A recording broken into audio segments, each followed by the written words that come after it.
Kisah Anas bin Malik, sahabat Nabi yang sangat dekat dengan Rasulullah Shallallahu Alaihi Wasallam.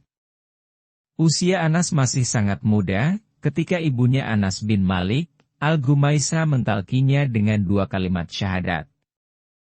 Ibunya mengisi hatinya yang bersih dengan kecintaan kepada Nabi al-Islam Muhammad bin Abdullah.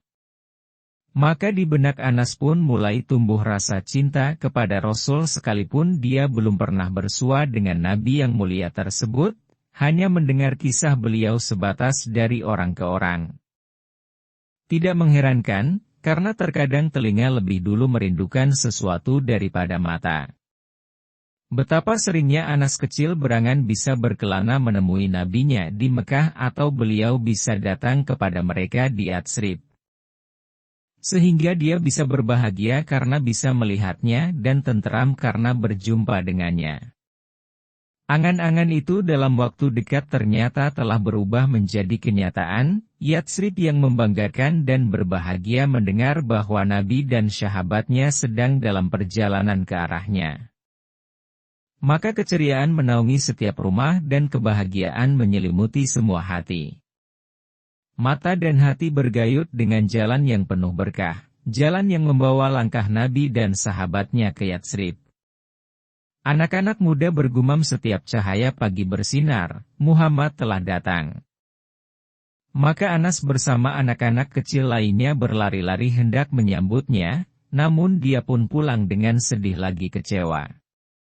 Di suatu pagi yang indah yang penuh asa dan keceriaannya yang semerbak, orang-orang Yatsrib pun saling berbisik satu sama lain. Muhammad dan sahabatnya telah berjalan mendekati Madinah.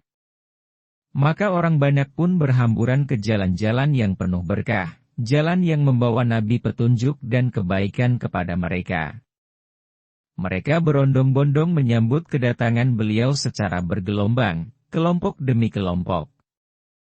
Di sela-sela mereka ada sekumpulan anak-anak yang tak kalah bersemangat, wajah-wajah mereka dihiasi kebahagiaan dan menyatu dengan hati kecil mereka serta yang penuh sukacita memenuhi jiwa mereka yang jernih. Di barisan depan anak-anak tersebut adalah Anas bin Malik al-Ansyari. Rasulullah Shallallahu Alaihi Wasallam dan sahabatnya Abu Bakar As-Siddiq datang. Keduanya berjalan di antara kumpulan orang-orang dewasa dan anak-anak dalam rombongan yang besar. Adapun kaum wanita dan gadis-gadis remaja yang biasa tinggal di rumah, mereka naik ke atap-atap rumah. Mereka ingin melihat Rasulullah Shallallahu Alaihi Wasallam seraya bergumam, "Yang mana dia? Yang mana dia?" Hari itu adalah hari yang tidak terlupakan. Anas bin Malik senantiasa mengingatnya sampai dia berumur 100 tahun lebih. Tidak lama setelah Rasulullah Shallallahu Alaihi Wasallam tinggal di Madinah, Al-Gumaisah binti Milhan datang kepada beliau dengan disertai anak laki-lakinya yang masih kanak-kanak. Anak laki-laki itu berlarian di depan ibunya dengan ujung rambut yang jatuh di keningnya. Al-Gumaisah mengucapkan salam kepada Nabi dan dia berkata, "Rasulullah Shallallahu Alaihi Wasallam, semua laki-laki dan wanita dari Ansyar telah memberimu hadiah, tetapi aku tidak mempunyai apapun yang bisa aku jadikan hadiah untukmu selain anak laki-lakiku ini. Terimalah dia, dan dia akan berkhidmat kepadamu sesuai dengan apa yang engkau inginkan." Baginda Nabi pun berbahagia. Beliau memandang anak ini dengan wajah berseri-seri, beliau mengusap kepalanya dengan tangan beliau yang mulia. Menyentuh ujung rambutnya dengan jari jemari beliau yang lembut dan beliau menganggapnya sebagai anggota keluarganya. Anas bin Malik atau Unais, anak kecil, begitu terkadang mereka memanggilnya sebagai ungkapan sayang kepadanya. Berumur 10 tahun manakala dia berbahagia bisa berkhidmat untuk Rasulullah Shallallahu Alaihi Wasallam. Anas hidup di samping Nabi dan berada di bawah bimbingan beliau sampai Nabi berpulang ke Ar-Rafiq al-A'la yaitu selama kurang lebih 10 tahun.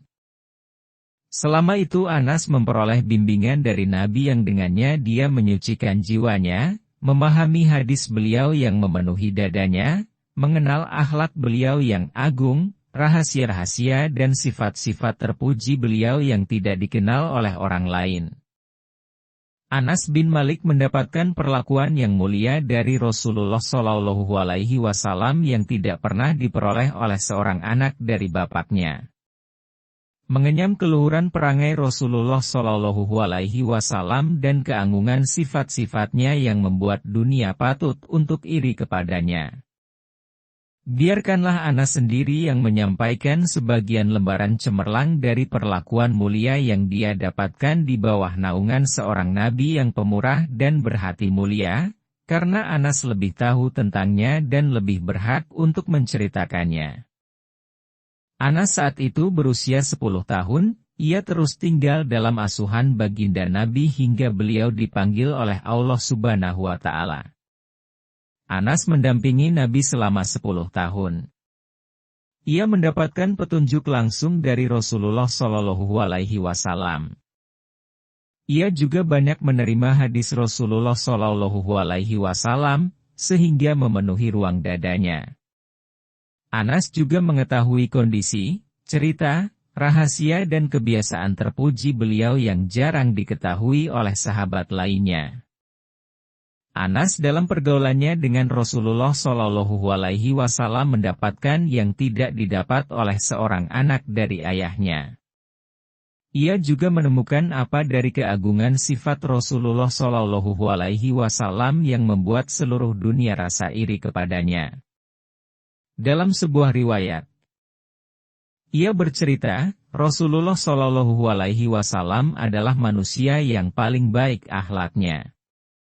Rasulullah Shallallahu Alaihi Wasallam adalah manusia yang paling lapang dada, dan manusia yang paling penyayang. Beliau Rasulullah Shallallahu Alaihi Wasallam pernah menyuruhku untuk membeli sesuatu. Dan aku pun keluar untuk membelinya. Di tengah jalan, aku berniat untuk bermain bersama anak-anak di pasar. Dan aku tidak melakukan apa yang diperintahkan oleh Rasulullah Shallallahu Alaihi Wasallam kepadaku. Saat aku sudah bertemu dengan anak-anak tadi aku merasakan ada seorang pria yang berdiri di belakangku, dan ia mengelus pundakku, lalu aku pun menoleh ke belakang, ternyata ia adalah baginda Rasulullah Shallallahu Alaihi Wasallam. Beliau tersenyum seraya berujar, "Wahai Anas, apakah engkau sudah melakukan apa yang aku suruh?"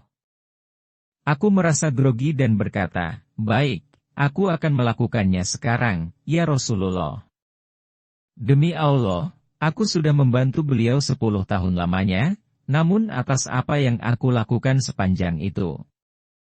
Beliau tidak pernah berkata, "Mengapa engkau lakukan ini?" Dan beliau tidak pernah berkata atas apa yang tidak aku kerjakan, seperti, "Mengapa engkau tidak mengerjakannya?" Unais adalah panggilan manja Rasulullah Shallallahu Alaihi Wasallam terhadap Anas. Kadang beliau memanggilnya dengan anakku. Seringkali Rasulullah Shallallahu Alaihi Wasallam memberikan nasihat dan wejangan yang memenuhi relung hati dan sanubari Anas. Salah satu nasihat beliau kepada Anas adalah, "Anakku, apabila engkau mampu berada di pagi dan sore hari tanpa ada dengki di hatimu pada siapapun, maka lakukanlah. Karena yang demikian itu adalah termasuk sunnahku. Barang siapa yang menghidupkan sunnahku, maka ia telah mencintaiku. Barang siapa yang mencintaiku, maka kelak ia akan berada di surga bersamaku. Anakku, jika engkau masuk ke dalam rumah, ucapkanlah salam, karena itu akan membawa keberkahan bagimu dan juga bagi penghuni rumahmu."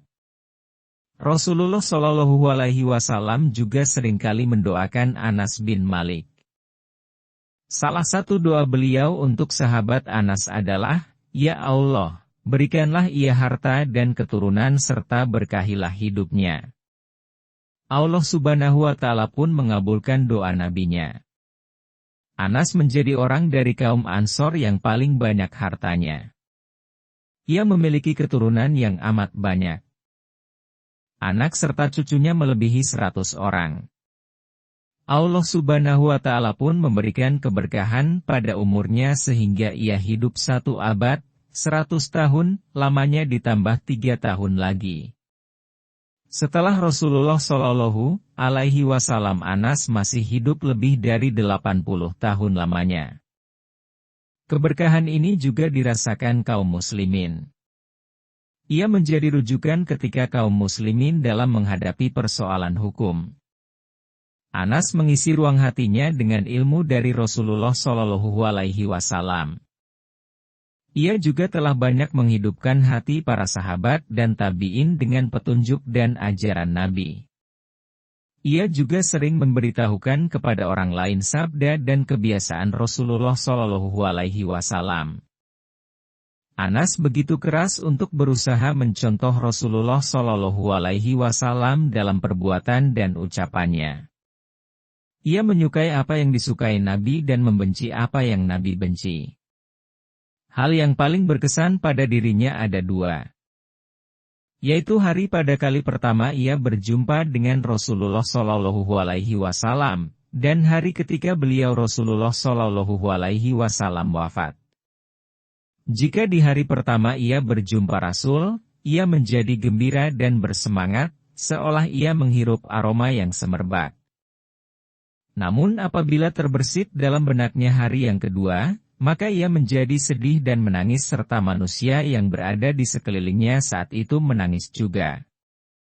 Seringkali ia berkata, sampai kini aku belum menemukan hari lain seperti kedua hari tersebut. Pada hari beliau datang ke kota Madinah. Beliau mampu menerangi semuanya, dan pada hari beliau hampir melangkah menuju sisi Tuhannya, seolah semuanya menjadi gelap. Kali terakhir aku melihat beliau adalah pada hari Senin di saat tirai kamar beliau dibuka.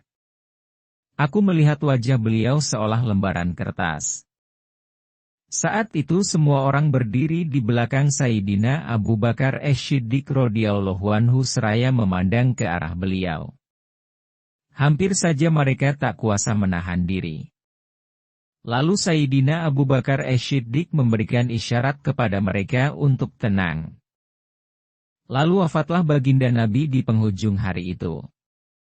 Kami belum pernah melihat pemandangan yang lebih menakjubkan, hati kami melebihi wajah beliau saat kami mengubur jasad beliau dan menutupnya dengan tanah. Anas bin Malik senantiasa berharap syafaat baginda Nabi untuk dirinya pada hari kiamat.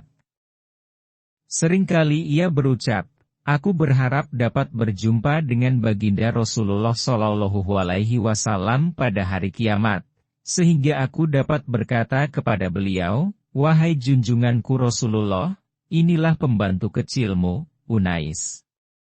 Ketika Anas mulai jatuh sakit menjelang kematiannya, ia berujar kepada keluarganya, talkinkan aku dengan kalimat la ilaha illallah Muhammadur Rasulullah.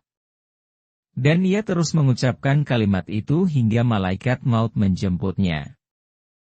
Ia berwasiat kepada keluarganya tentang sebuah tongkat kecil milik Rasulullah Shallallahu Alaihi Wasallam agar tongkat tersebut dikuburkan bersamanya, maka tongkat itu pun diletakkan di sisi tubuh dan bajunya serta ikut dikubur dengannya.